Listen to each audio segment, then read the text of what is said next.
আসসালামু আলাইকুম, আশা করি সকলে ভালো আছেন।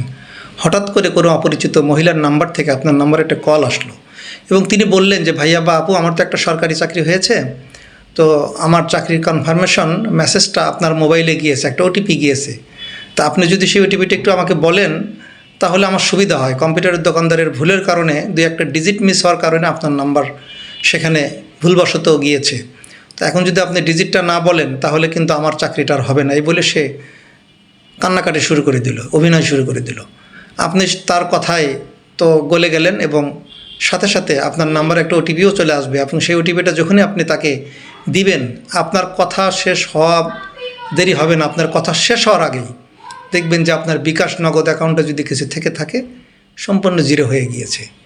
এই প্রতারণা বেশ কয়েকদিন হলেই ঘটছে এবং অনেকেই এই প্রতারণার ফাঁদে পা দিয়ে তাদের বিকাশ নগদ অ্যাকাউন্টের সর্বস্ব খুইয়েছেন। সুতরাং সাবধান থাকবেন।